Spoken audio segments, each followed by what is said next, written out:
Bonjour, notre cours portera sur les cardiopathies congénitales. Nous commencerons par une définition.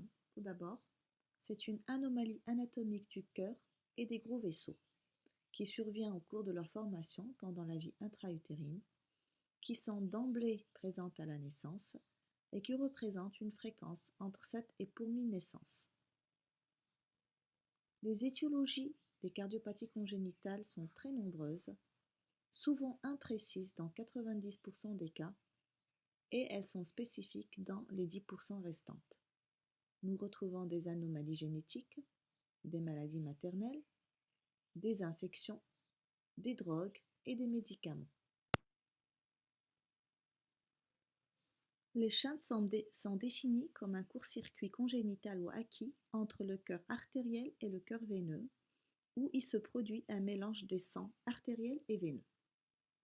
Une cardiopathie cyanogène est une cardiopathie où le sang désoxygéné contamine le sang bleu désoxygéné, va contaminer le sang oxygéné qui est rouge et qui va se produire cliniquement par une cyanose. Les cardiopathies non cyanogènes, comme leur nom l'indique, ce sont des cardiopathies où on ne voit pas cliniquement une cyanose, où le sang oxygéné rouge va contaminer le sang désoxygéné bleu et donc absolument pas de cyanose.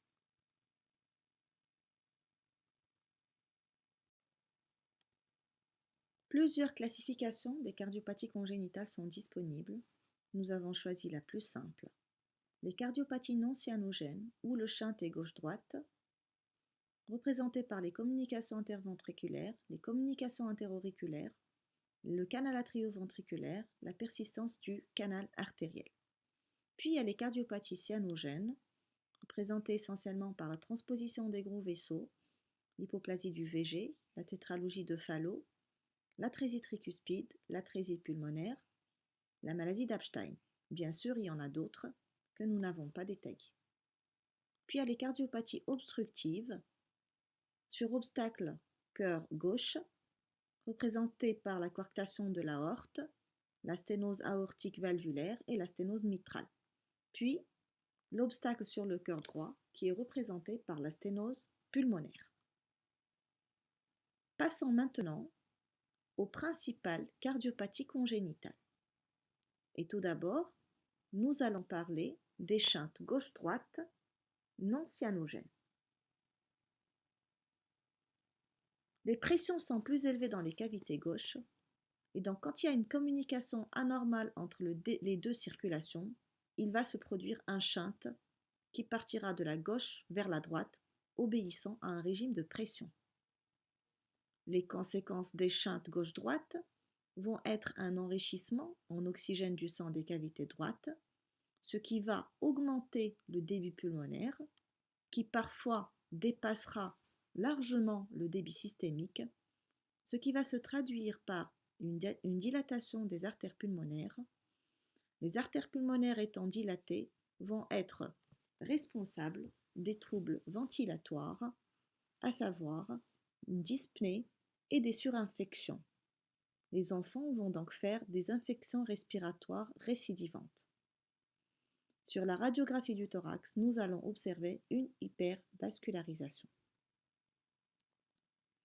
Les risques de ces cardiopathies à shunt gauche-droite sont évidemment une hypertension artérielle pulmonaire par augmentation du flux de l'artère pulmonaire et secondairement, il va se développer des résistances artériolaires pulmonaires qui sont appelées artériolites pulmonaires et qui vont être responsables de l'hypertension artérielle pulmonaire fixée de résistance.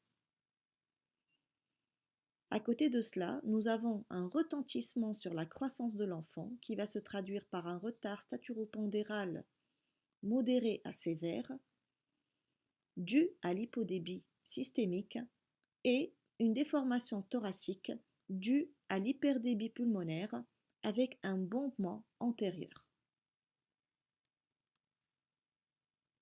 Pour les communications interventriculaires qui représentent aux alentours du quart des cas, nous avons une déhiscence au niveau du septum ventriculaire qui siège le plus souvent dans le septum membraneux. Elle peut siéger également dans le septum musculaire, dans le septum d'admission ou au niveau infundibulaire.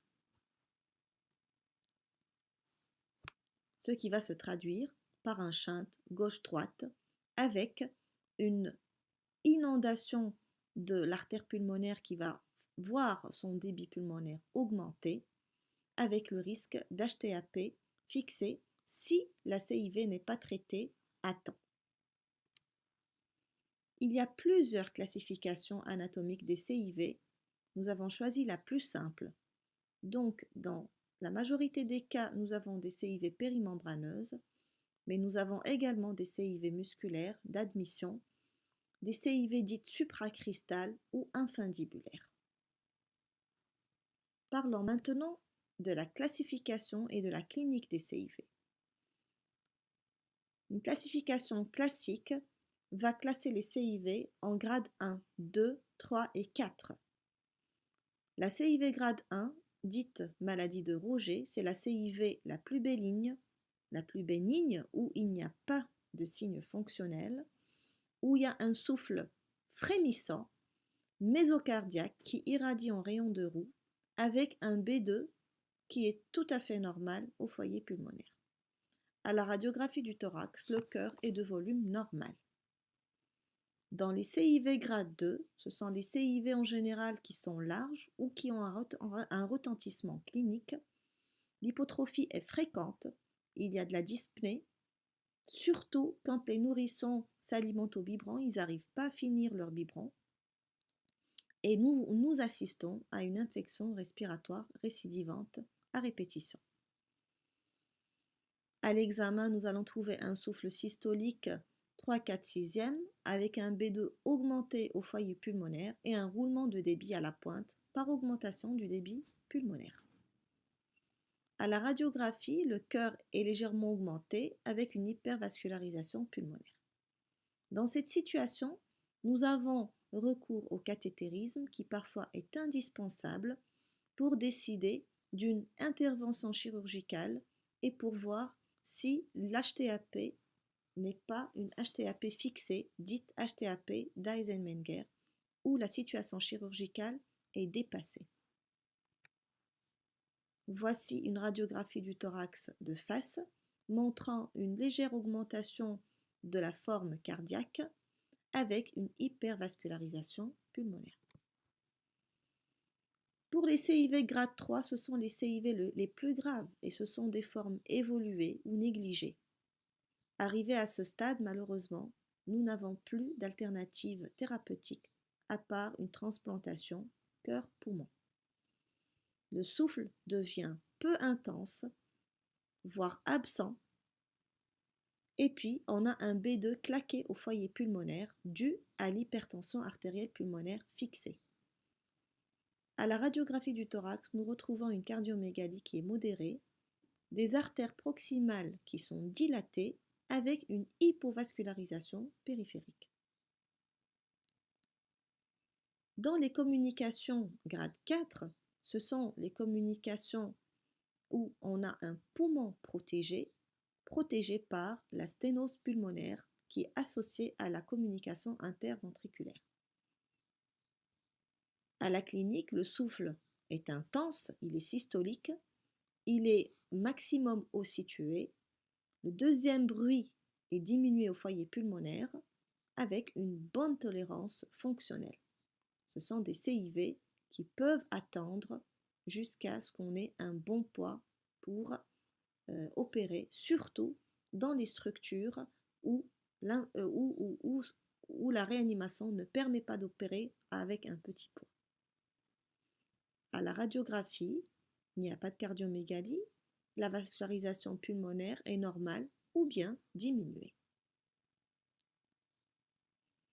Concernant l'évolution des communications interventriculaires, elles vont être déterminées par la taille de la CIV, par l'existence de cette sténose pulmonaire ou pas, et par également la clinique.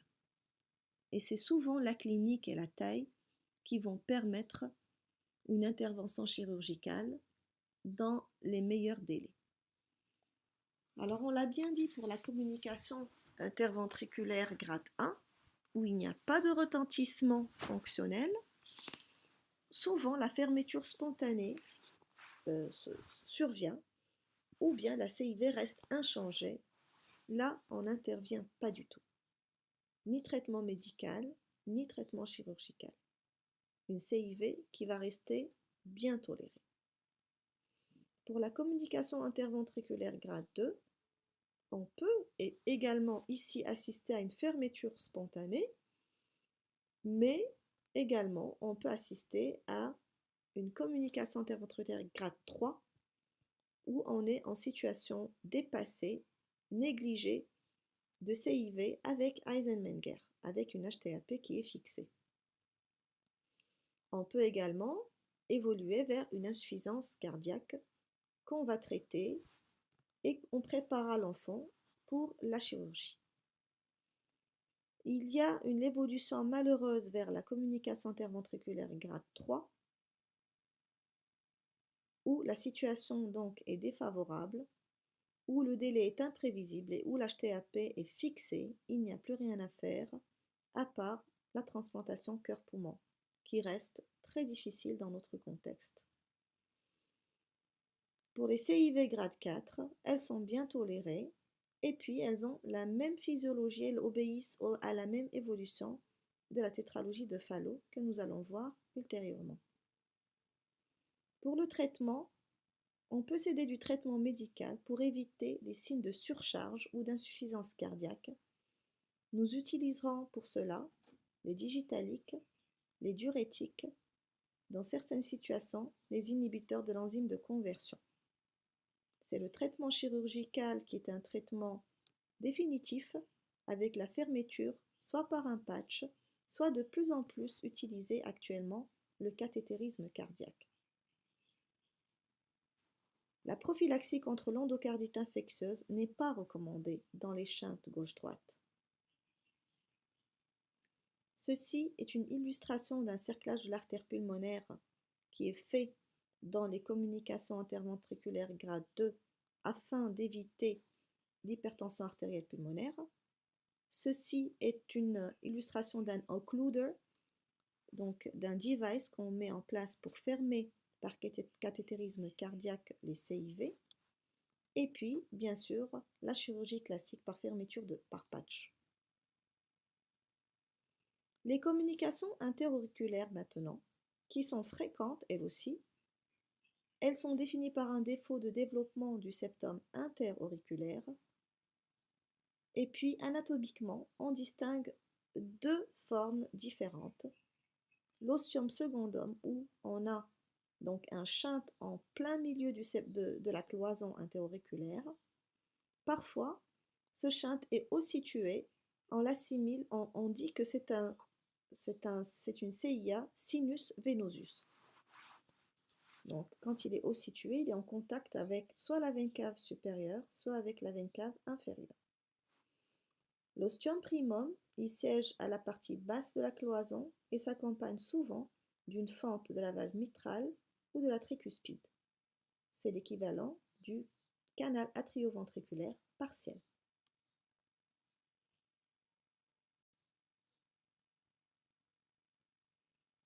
Les classifications des CIA, nous avons l'ostium primum, l'ostium secundum, et il y a des classifications qui choisissent de mettre les sinus venosus parmi les trois types de CIA.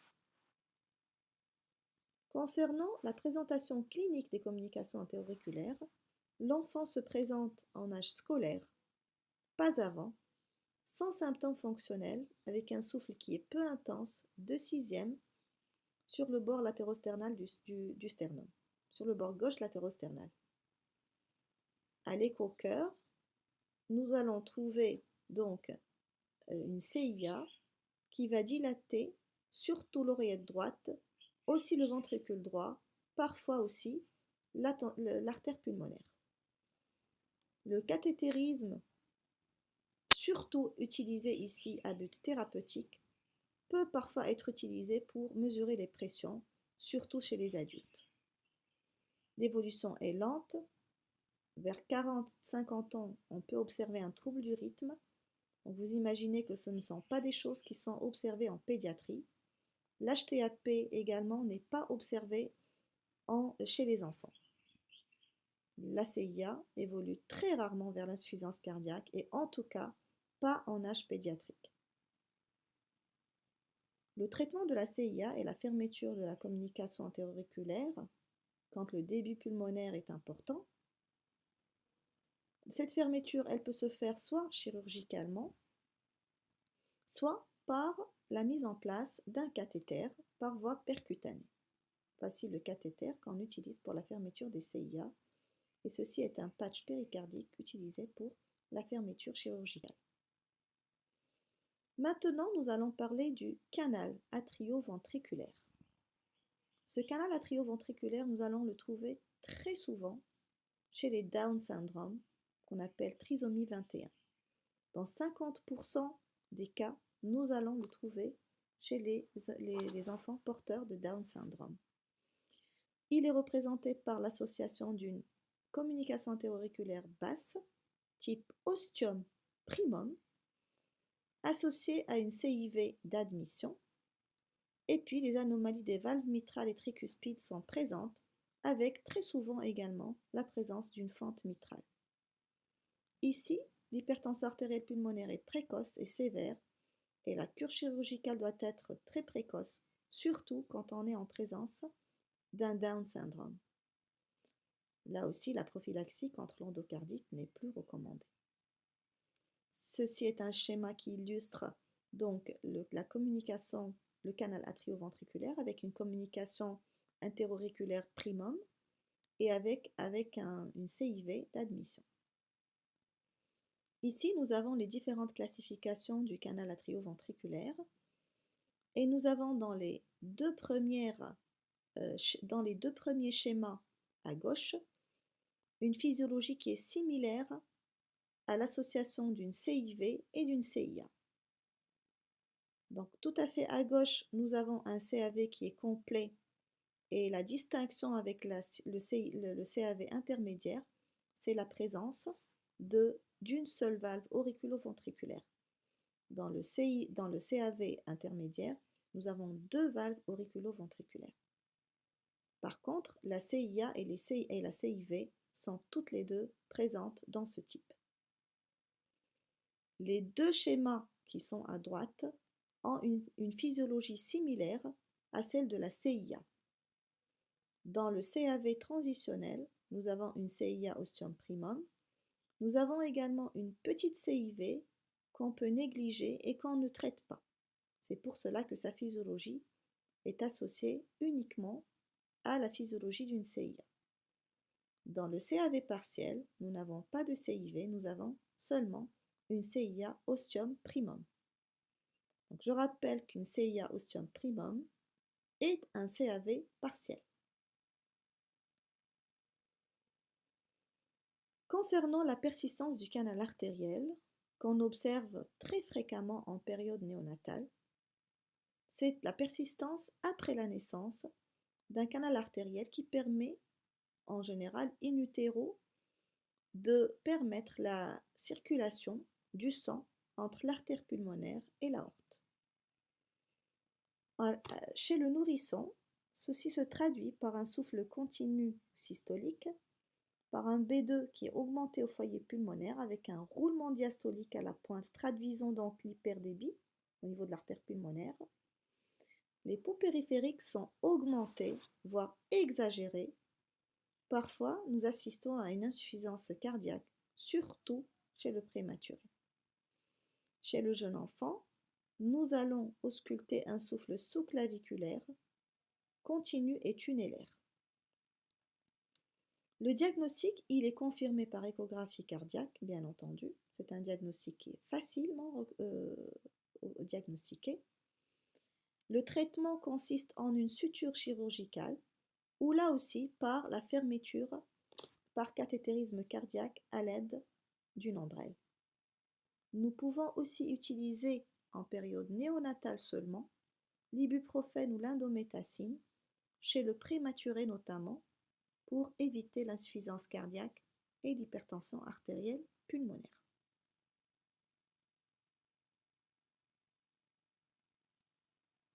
La prophylaxie contre l'endocardite n'est toujours pas recommandée. Nous arrivons maintenant au deuxième chapitre, qui sont les cardiopathies cyanogènes. Alors, les cardiopathies cyanogènes, c'est tout simplement la traduction d'une hypoxémie artérielle qui peut se traduire, qui peut être conséquente d'un shunt droite-gauche, d'une hypoperfusion pulmonaire ou souvent de l'association des deux. Cliniquement, nous observons bien évidemment une cyanose, comme son nom l'indique. Secondaire à cette cyanose va se produire une polyglobulie, donc c'est une augmentation de l'hémoglobine secondaire et compensatrice à cette cyanose, et elle va être en fonction du degré de désaturation artérielle. Plus l'enfant est cyanosé, et plus cette polyglobulie est importante. Nous avons également, secondairement à l'augmentation de l'hémoglobine, une augmentation de l'hématocrite, ce qui va se traduire par une hyperviscosité sanguine, laquelle hyperviscosité sanguine va entraîner des anomalies de l'hémostase et une hypercoagulabilité, avec toutes les conséquences et les complications qui vont être engendrées. Ces complications sont représentées par les crises d'anoxie, accentuation brutale de la cyanose, avec un enfant qui brutalement fait un malaise, une perte de connaissance et une hypotonie manifeste. Nous avons aussi des accidents neurologiques qu'on doit toujours redouter, les accidents thromboemboliques, notamment cérébraux. Nous assistons aussi à des AVC et puis également des problèmes infectieux tels que l'abcès du cerveau. Je rappelle que les germes ne sont pas correctement filtrés au niveau du poumon. Le chef de file est la transposition des gros vaisseaux. Donc c'est une cardiopathie congénitale cyanogène qui est la plus fréquente en période néonatale. Elle se traduit par la naissance anormale de l'aorte à partir du ventricule droit au lieu du ventricule gauche et de l'artère pulmonaire à partir du ventricule gauche au lieu du ventricule droit. Elle se révèle dès les premiers jours de vie par une cyanose intense qui est réfractaire. L'auscultation est souvent normale et la radiographie va nous montrer un cœur ovoïde avec une hypervascularisation pulmonaire. L'écho-cœur va permettre de faire facilement le diagnostic en mettant en évidence la naissance anormale des gros vaisseaux d'une façon parallèle. Le traitement consiste en un traitement palliatif d'urgence qui s'appelle le Rashkind. Le Rashkind est une atrioseptotomie qui va se faire avant la chirurgie quand le mixing entre l'oreillette droite et l'oreillette gauche devient impossible, ou bien quand le foramen ovale ou la communication interauriculaire sont trop petits pour permettre ce mixing. Donc le Rashkind va permettre de faire une atrioseptotomie et d'élargir la communication entre l'oreillette droite et l'oreillette gauche. Le switch artériel est le traitement chirurgical de mise dans une transposition des gros vaisseaux. Il doit se faire idéalement en période néonatale et il consiste à repositionner les artères pulmonaires et aortiques en place, c'est-à-dire artère pulmonaire naissant du VD et aorte qui sort de son VG.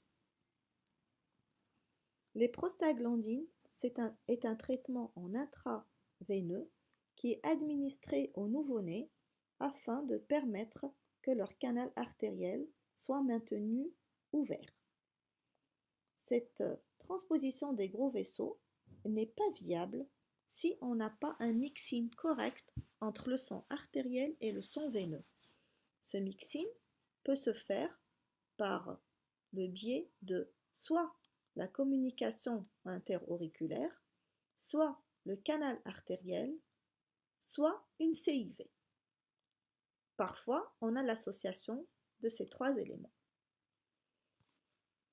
Ici est une radiographie du thorax qui nous montre donc un cœur en coquille d'œuf avec une hypervascularisation pulmonaire. Là, c'est juste pour vous montrer les trois niveaux de mixine, soit la CIA, le canal artériel et la CIV qu'on voit sur le premier schéma. La deuxième urgence en période néonatale en cardiopathie congénitale cyanogène est l'hypoplasie du VG. C'est une pathologie qui est certes rare, mais grevée d'une mortalité très importante qui avoisine 95% sans traitement au premier mois de vie déjà. Au Maroc, nous avons jusque-là 100% de mortalité. C'est une association de atrésie mitrale ou sténose mitrale sévère, d'hypoplasie du ventricule gauche, d'hypoplasie ou d'atrésie de l'aorte et de l'arc aortique. C'est une cardiopathie qui n'est pas viable si on n'a pas un mixing correct. Et même avec ce mixing correct, la cardiopathie est rapidement décompensée. Le mixing va se faire grâce au canal artériel et au foramen ovale perméable. Dans cette cardiopathie, le ventricule gauche ne fonctionne pas et toute la fonctionnalité cardiaque va être assurée par le ventricule droit, qui va en même temps assurer la circulation pulmonaire et la circulation systémique via le canal artériel. L'arc aortique est hypoplasique. Les vaisseaux crâniens et les artères coronaires seront perfusés d'une manière rétrograde via l'artère pulmonaire à travers le canal artériel. Le but du traitement préopératoire est de maintenir l'équilibre entre le débit pulmonaire et le débit systémique afin, d'une part, d'assurer un transport adéquat d'oxygène sans surcharger le cœur. Ici est un schéma qui illustre donc cette hypoplasie du VG avec un ventricule droit et une artère pulmonaire qui sont bien développés, mais un ventricule gauche qui est tout petit, il est croupiant, la valve mitrale on ne la voit pas, elle est atrétique, et regardez comment l'arc aortique est très grêle. Il peut atteindre 2 à 3 mm, c'est-à-dire le diamètre du canal artériel. C'est une manifestation néonatale où le nouveau-né, dès les premières heures de vie, est critique. Il est cyanosé, tachycarde et tachypnéique. Les pouls périphériques ici sont faibles en totalité, avec des extrémités en vasoconstriction qui sont caractéristiques. Ici, nous avons des signes d'insuffisance cardiaque qui surviennent rapidement avec une hépatomégalie, un bruit de galop. Et à la radiothorax, nous observons une hypervascularisation pulmonaire.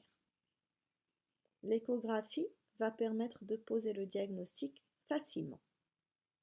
L'évolution est caractérisée par l'apparition d'une acidose métabolique qui va donc altérer la pompe cardiaque et être responsable d'une insuffisance cardiaque, d'un effondrement du débit et d'un état de choc. Le décès va s'observer dans un contexte d'hypoxémie et d'acidose quand il n'y a pas de chirurgie. Et le pronostic est très mauvais d'une façon générale. Plusieurs centres spécialisés, bien développés, ne font pas les interventions chirurgicales pour les hypo-VG et proposent même l'interruption thérapeutique de la grossesse. Ceci est une échographie d'un arc aortique qui est hypoplasique. L'intervention chirurgicale s'appelle le Norwood. C'est tout simplement la création d'une nouvelle aorte et d'une anastomose systémico-pulmonaire. Cette intervention doit se faire durant la première semaine de vie, sinon c'est le décès qui survient. et elle consiste tout simplement à rendre la circulation coronarienne et systémique indépendante du canal, puisque c'est le canal qui perfuse jusque-là, en enlevant l'obstruction au niveau de l'aorte et de l'arc aortique.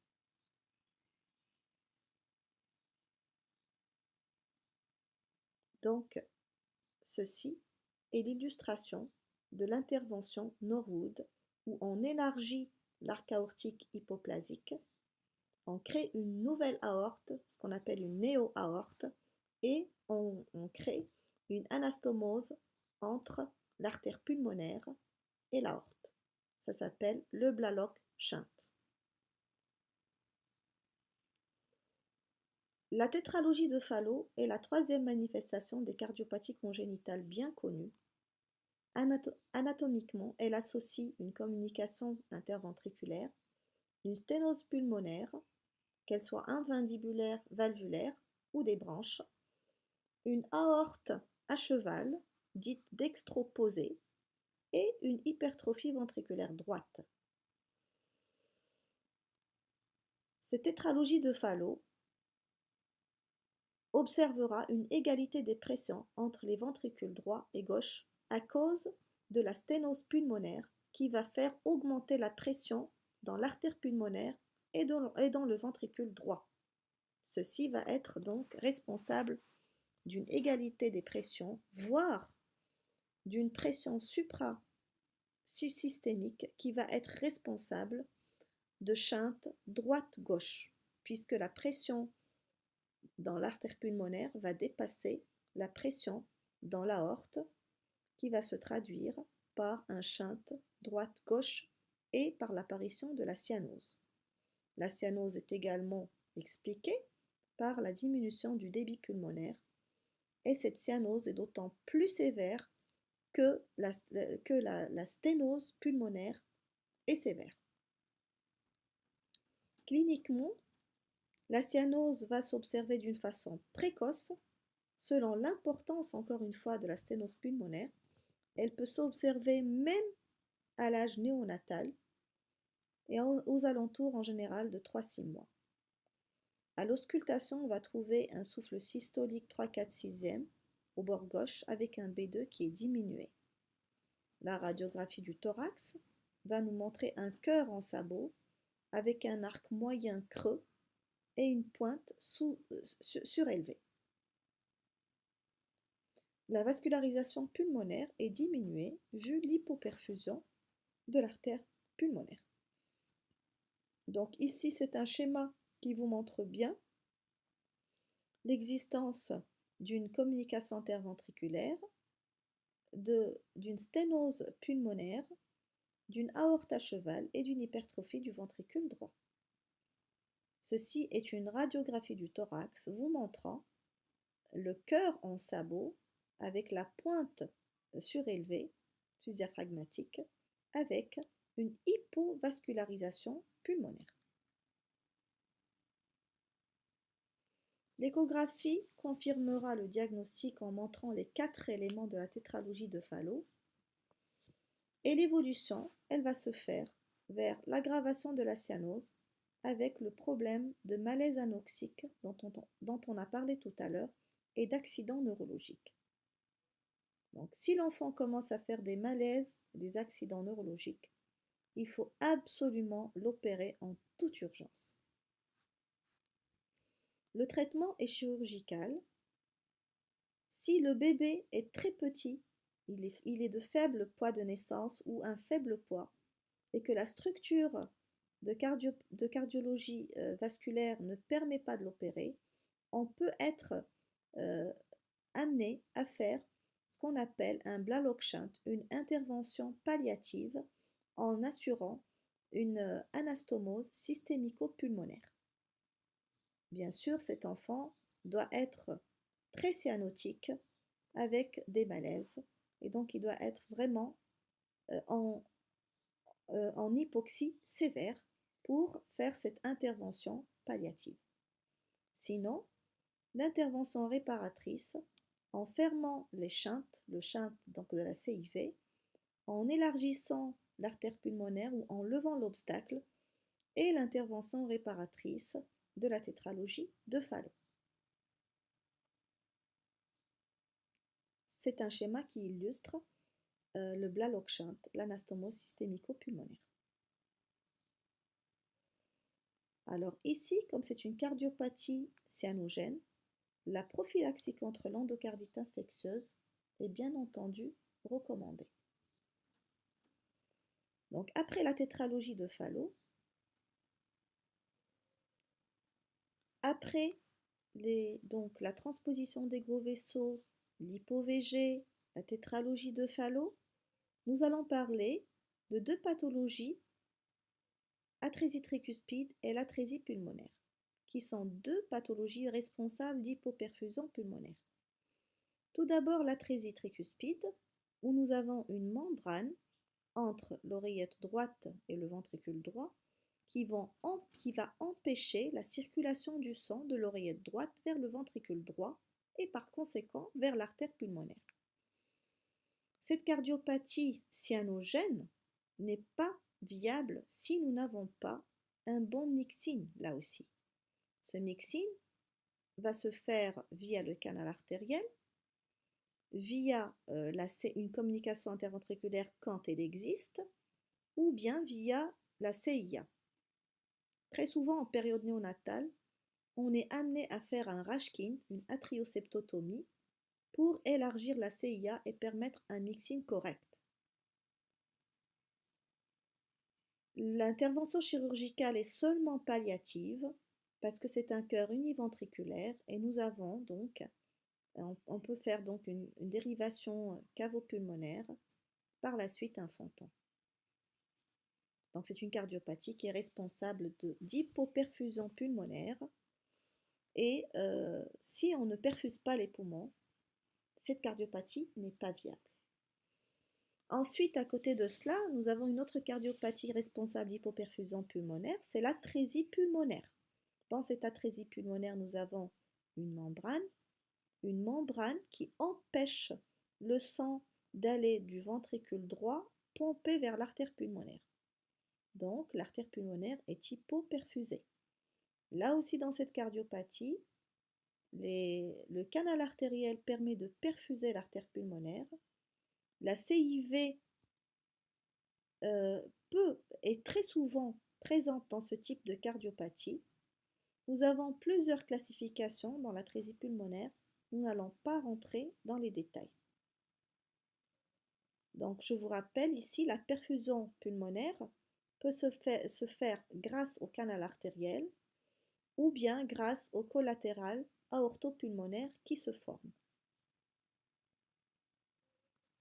Donc ce sont deux cardiopathies qui sont cyanogènes et qui sont la conséquence d'hypoperfusion pulmonaire.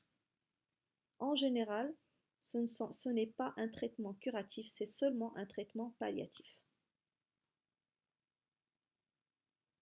Passons maintenant aux cardiopathies par obstacle droit ou gauche et parlons de la sténose de la voie pulmonaire.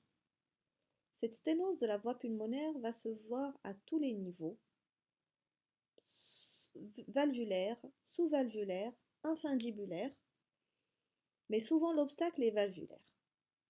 Le diagnostic va être évoqué à l'auscultation où on observera un souffle systolique 3, 4, 6e, siégeant au foyer pulmonaire et irradiant vers l'espace interscapulo-vertébral. Le deuxième bruit du cœur est diminué. La radiographie du thorax va montrer donc une vascularisation pulmonaire diminuée et l'échographie cardiaque va permettre de poser le diagnostic avec certitude. Elle va localiser la sténose et elle va évaluer le degré de cette sténose pulmonaire. L'évolution se fera vers l'insuffisance cardiaque, mais c'est une évolution qui est quand même lente.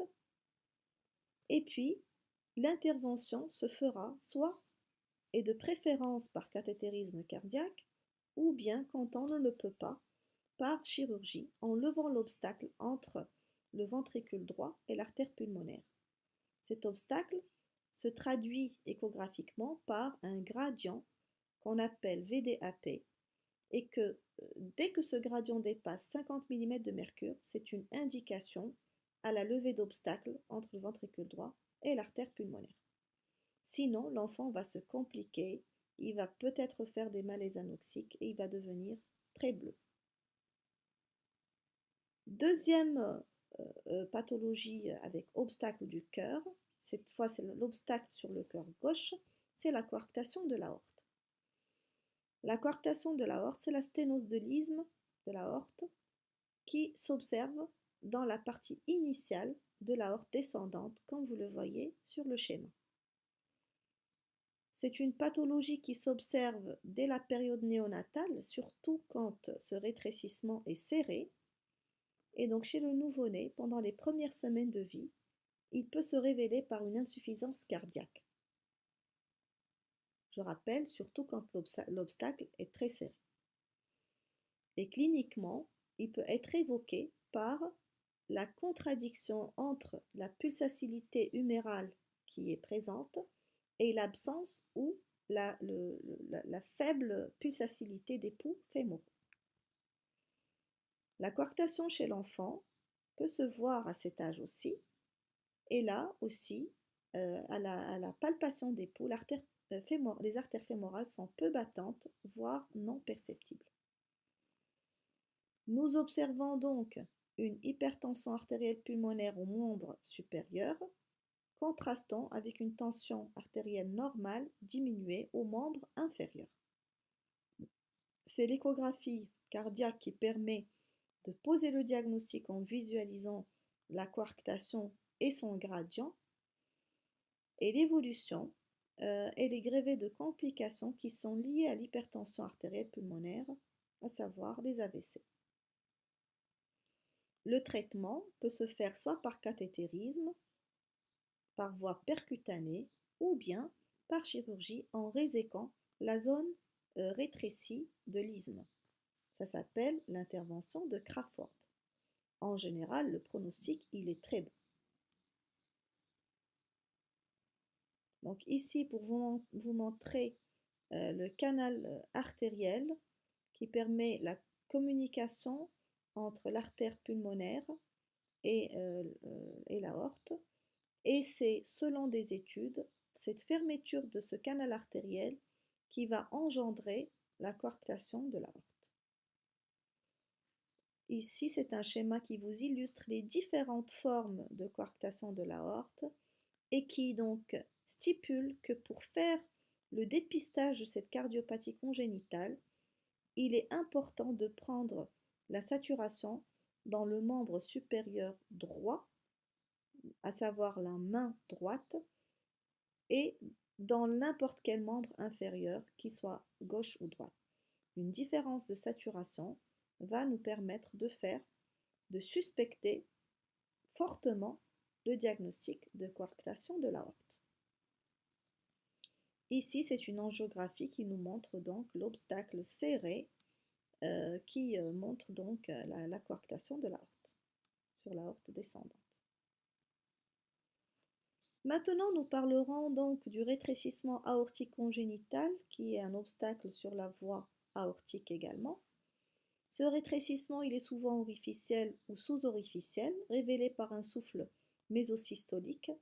Il est maximum au foyer aortique. À l'ECG, nous allons observer une hypertrophie ventriculaire gauche et l'échographie Doppler va permettre de poser le diagnostic avec précision et également d'apprécier la sévérité de cette sténose. L'évolution dans les formes sévères se fera vers l'insuffisance cardiaque et par le risque de mort subite par hypoperfusion des coronaires. Donc nous avons fini avec les principales cardiopathies congénitales importantes à connaître et nous allons parler un petit peu de la démarche diagnostique devant les cardiopathies congénitales. Nous avons donc l'anamnèse qui doit être précise et qui doit s'acharner à relever les facteurs de risque chez l'enfant en voyant certains facteurs de risque chez la maman, par exemple pour voir si la maman a pris des médicaments, si elle avait des pathologies comme le diabète. La prééclampsie est aussi un facteur de risque pour faire des cardiopathies congénitales.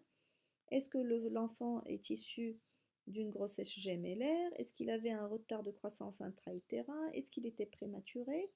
Donc tous ces facteurs sont favorables au risque d'occurrence des cardiopathies congénitales.